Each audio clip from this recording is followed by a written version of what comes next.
Coba deh, dengerin suara itu. Suara ratusan ribu orang.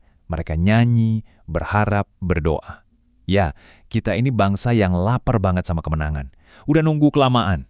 Dan anehnya, setiap kali kita mulai yakin, ada aja caranya buat dikecewain lagi.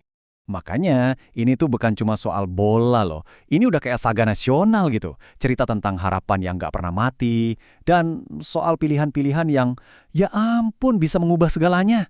Nah, di tengah-tengah semua itu, selalu ada satu pertanyaan yang kayaknya menghantui kita semua kan? Pertanyaan yang bikin kita semangat, tapi sekaligus frustrasi berat. Simpel aja pertanyaannya, kapan giliran kita? Oke. Yuk kita bedah bareng-bareng. Biar ngerti kenapa momen sekarang ini penting banget, kita harus mundur dikit nih. Ngelihat lagi penantian panjang kita yang kayaknya nggak ada habisnya. Sejarah kita tuh unik banget. Puncaknya justru ada di awal-awal, tahun 1938 pas kita main di Piala Dunia. Tapi masih sebagai Hindia Belanda. Aneh kan? Nah, setelah itu, zong. Puluhan tahun kita nunggu. Sampai akhirnya, di era 2020-an ini, muncullah strategi baru, naturalisasi. Ini benar-benar bawa angin segar, dan puncaknya kita lolos ke Piala Asia 2023.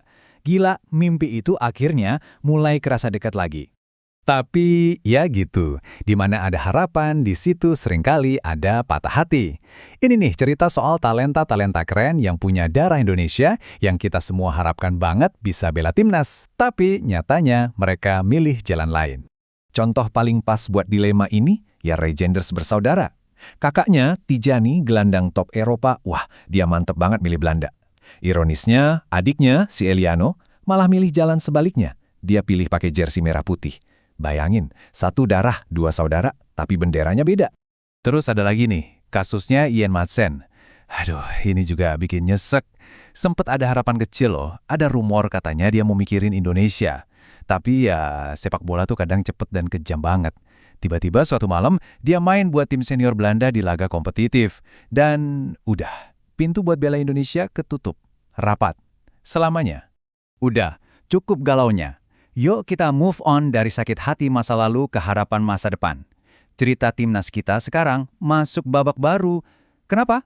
Karena kita kedatangan seorang arsitek yang rekam jejaknya, wah luar biasa. Namanya John Herdman. Cukup satu angka aja buat ngegambarin kehebatannya, 36. 36 tahun, selama itulah Kanada puasa Piala Dunia. Dan siapa yang berhasil buka puasa itu? John Herdman.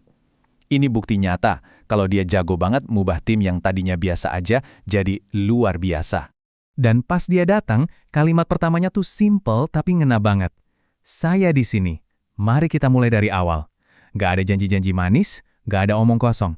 Cuma satu niat yang jelas. Yuk, kita buka lembaran baru buat timnas. Tapi ya namanya juga mulai dari awal pasti nggak gampang, ujian pertama buat Herdman langsung datang pas pemanggilan skuad. Dan keputusannya, wah langsung bikin rame, langsung jadi perdebatan panas di mana-mana.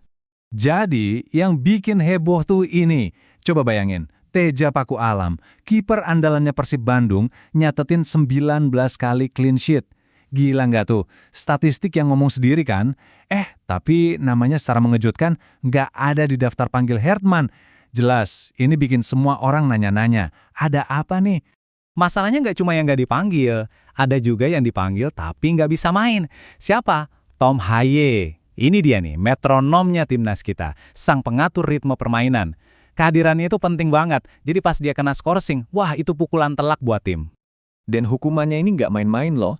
Gara-gara perilaku nggak sportif waktu lawan Irak, Haye dilarang main 4 laga internasional, plus kena denda. Cuma karena satu kesalahan sesaat, dampaknya gede banget buat tim. Ini jadi PR besar soal disiplin yang harus cepat-cepat diberesin. Oke, sekarang kita lihat kondisi saat ini. Di tengah semua drama ini ya, ada pemain yang nggak dipanggil, ada yang kena skorsing, ada yang milih negara lain. Ribet kan?